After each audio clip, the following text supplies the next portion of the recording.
Me da mucho gusto hoy darle la bienvenida al licenciado Roberto Carpio. Bienvenido, Roberto. Qué gusto que estés aquí con nosotros. Muchas gracias, Francisco. Muchas gracias que me permita sentar a este prestigioso medio de comunicación. Muchas gracias, Roberto. Yo siempre que hablo con el licenciado Roberto Carpio, tengo dos documentos muy cerca de mí. Uno es este credo centroamericano, que lo vamos a poner en su pantalla para que ustedes lo miren, que tiene varias cosas muy importantes. Y es un credo que también lleva esa doctrina personal del licenciado Roberto Carpio, cuando en alguna parte él dice, yo nací guatemalteco, pero quiero morir centroamericano. Y otro documento que yo siempre tengo a mano cuando hablo con el licenciado Roberto Carpio es la Constitución Política de Guatemala, ya que él fue copresidente de esa Asamblea Constituyente que hace ya 27 años nos permitió tener este documento tan fundamental para la vida política de Guatemala. Así que bienvenido, Roberto, qué bueno que estés con nosotros, como ya te había comentado inicialmente. A mí me gustaría mucho que tú nos contaras qué fue lo que sucedió en la reunión de la Fundación Esquipulas Nicaragua recientemente, en la que tú estuviste, fuiste homenajeado y diste una plática al respecto de Centroamérica. ¿Nos podrías contar un poco sobre qué sucedió ahí? Con mucho gusto, Francisco. Se cumplían el día 7 de agosto 25 años de los acuerdos de Esquipulas II, porque el proceso es a partir de mayo Esquipulas I, pero es un proceso muy importante porque definitivamente cambió la situación en Centroamérica. Pues me invitó a la fundación que preside Ariel Montoya en Nicaragua, Fundación Esquipulas de Nicaragua, para que yo disertara sobre el tema de Centroamérica y al mismo tiempo para la presentación de mi libro Colapso del Estado. Así que tuve varias entrevistas y luego fui condecorado y me nombraron presidente honorario de la fundación. Me gustó muchísimo porque el nicaragüense es muy agradable, trabaja muy bien y es muy amiguero, así que estuvo muy bien. Estuvo 3 días y muy contento con lo que sucedió en Nicaragua. Cuando tú tuviste la oportunidad de hablar sobre Centroamérica, que era el tema que tú estabas como conferencista, ¿qué ha pasado en esos 25 años de ahí para acá, Roberto? ¿Cuánto hemos avanzado en la consolidación de esta unidad centroamericana? ¿Cuáles piensas tú que son los rezagos que todavía tenemos? Y sobre todo, ¿hacia dónde tú crees que vamos? Bueno, definitivamente, cuando se inició el proceso de Esquipulas I, que es cuando escribí mi credo centroamericano, para darme espíritu y ánimo a mi pensamiento que trataba de desplegar. Pienso que Esquipulas I, que abrió la puerta, en Esquipulas I lo que se investigaba y analizaba era cómo llevar la paz a Centroamérica, y ya se planteaba la idea de un parlamento centroamericano. La idea era que como parlamento era el proceso de integración a través de instituciones como el parlamento.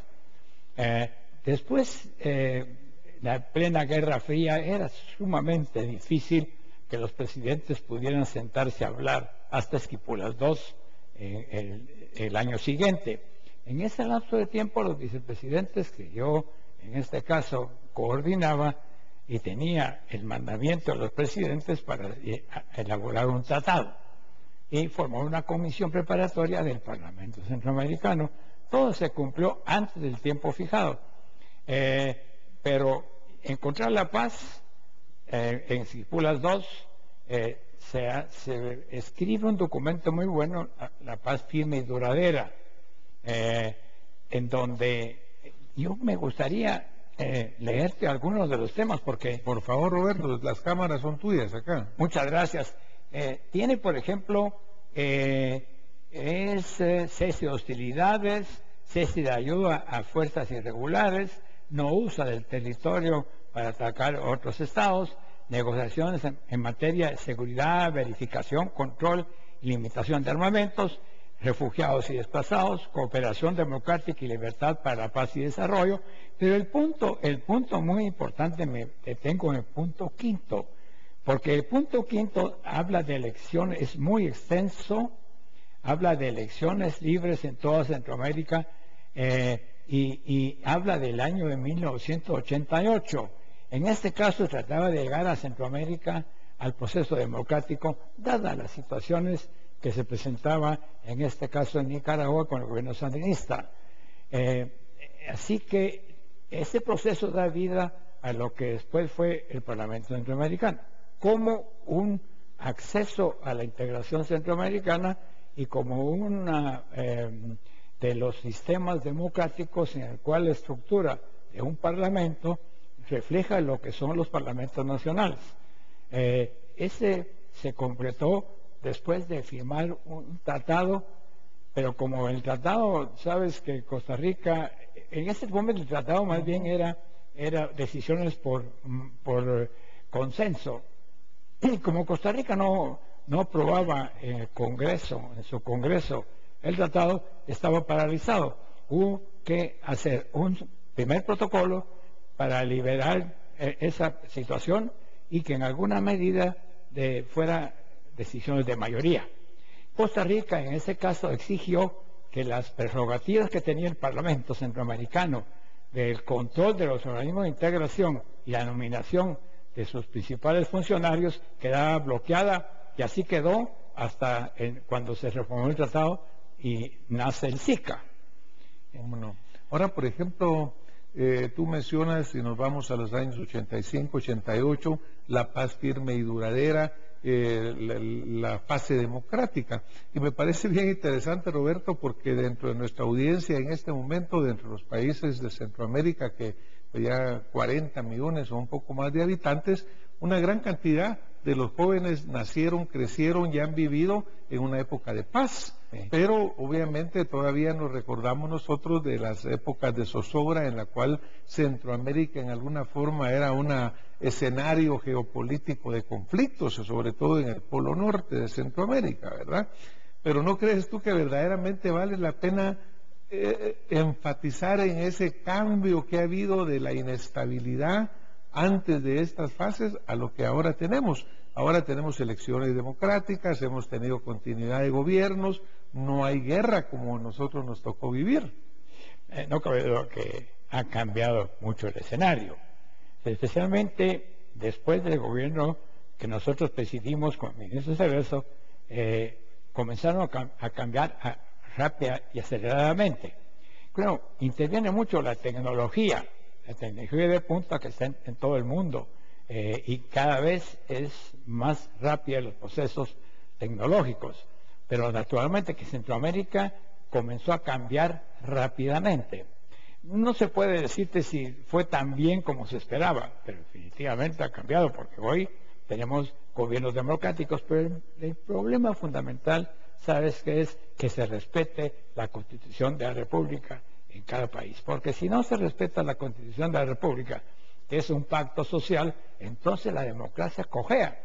Y luego en el caso de Centroamérica, pues mira los grandes conflictos que hay hoy con el río San Juan, entre Costa Rica y Nicaragua, podemos contar interoceánico, pero también tenemos en la Bahía de Matique el problema con Belice, que está pronto el año entrante a un referéndum, pero también tenemos otros puntos de conflicto. Y yo pienso, no sé si tú lo consideras así, es porque la economía y la política tienen que ir de la mano.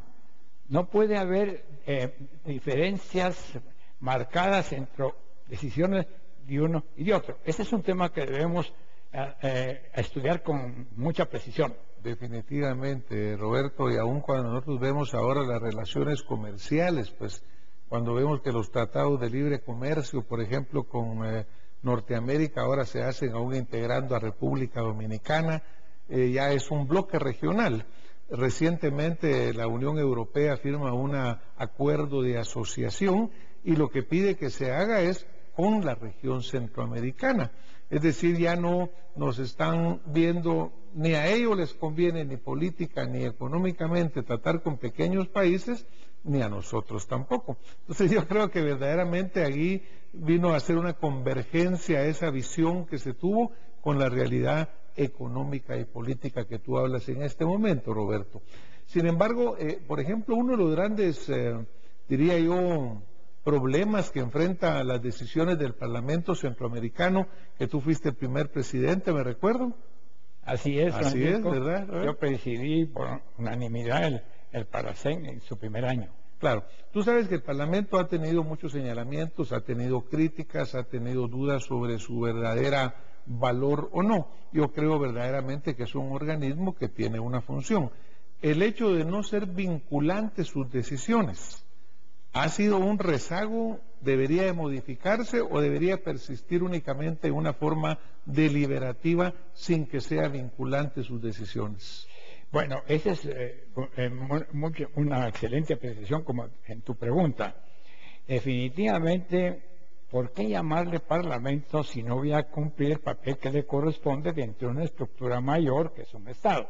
O sea que el Parlamento, a la par de la Corte Centroamericana, del Banco Centroamericano, del Sistema Integrado del SICA, son parte de un sistema que tiende a orientarse hacia la nación. Porque uno de los mayores problemas que tenemos hoy en día es que los estados nacionales, a mi criterio, no son viables, porque si no se integran en unidades mayores. En el caso de Centroamérica somos, y ese es nuestro mayor valor, nuestra geopolítica, nuestra situación geográfica, porque en una medida somos el vínculo, el puente entre el norte y el sur del continente, y hacia el lado del Pacífico vemos a los grandes tigres del Asia, y del otro lado vemos Europa por el Mar Caribe. Esa es nuestra mayor, digamos, fortaleza, aparte de otras muchas que nuestros países tienen. Pero no consideramos a nosotros ese valor geopolítico de la región. Y ese es un problema que debemos corregir y en alguna medida pasar de los estados nacionales a una etapa de supranacionalidad en donde se distinguen las competencias claramente en lo que son de cada estado y las competencias comunitarias. Europa, cuando nosotros avanzábamos bastante en el año 91, Europa se llamaba no se llamaba Unión Europea, se llamaban Comunidades Europeas. Ellos han avanzado muchísimo y nosotros en el campo político nos hemos estancado, aunque no en el económico, pero esa diferencia entre uno y otro, el económico y el político, tiene que ser superado modificando el sistema si queremos llegar a constituir una sólida nación.